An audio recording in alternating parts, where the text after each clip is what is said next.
Shadows and Whispers, A Tale of Haunting Secrets. In the remote town of Ravenwood, a dense forest surrounded the area, its trees towering like silent sentinels. Deep within this forest stood an abandoned mansion, hidden beneath layers of ivy and shadow.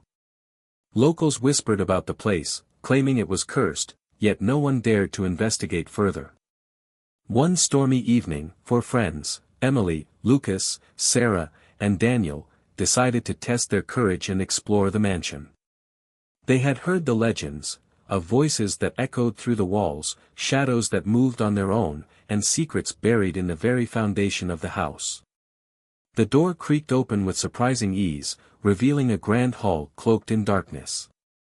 Their flashlights flickered as they stepped inside. The air was thick, heavy with an unspoken dread. "Do you hear that?" Emily whispered.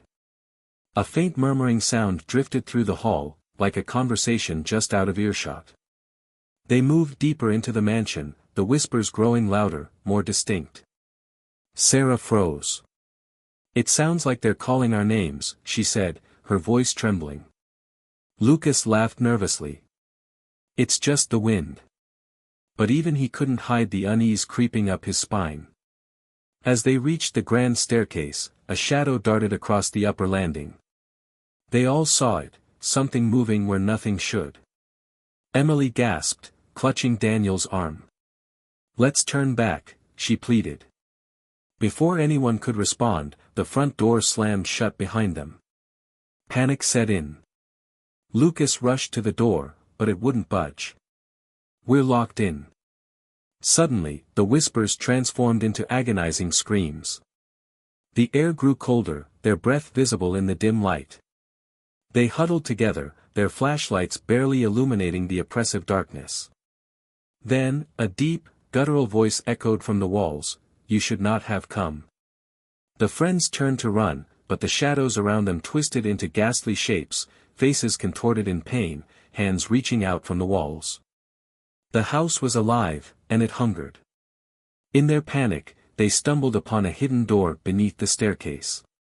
Without thinking, Daniel yanked it open. Inside was a small, dusty room with an ancient book lying on a pedestal. Its pages were filled with strange symbols and illustrations of grotesque figures.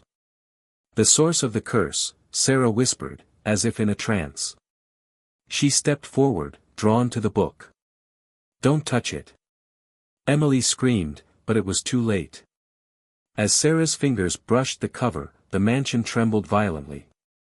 The walls began to bleed a thick, black liquid, and the whispers became deafening. Sarah's eyes glazed over, her body convulsing as she spoke in a voice not her own, "You have awakened us, and now, you will never leave." Emily and Daniel dragged Sarah away from the book, but Lucas remained frozen, staring at the shadows gathering around them. "We have to destroy it," Daniel shouted, grabbing a nearby candelabra. He threw it at the book, igniting the dry pages. A piercing shriek filled the air as the flames consumed the book. The shadows writhed in agony, retreating into the walls. The mansion shook violently, pieces of the ceiling crashing down. The front door burst open with a forceful wind, and the friends didn't hesitate. They ran, the mansion collapsing behind them. Outside, gasping for air, they turned to see the ruins smoldering in the moonlight. But as they caught their breath, Sarah's eyes gleamed with a dark, unnatural light. She whispered, her voice no longer her own, "It's not over." And from the depths of the forest, the whispers began again.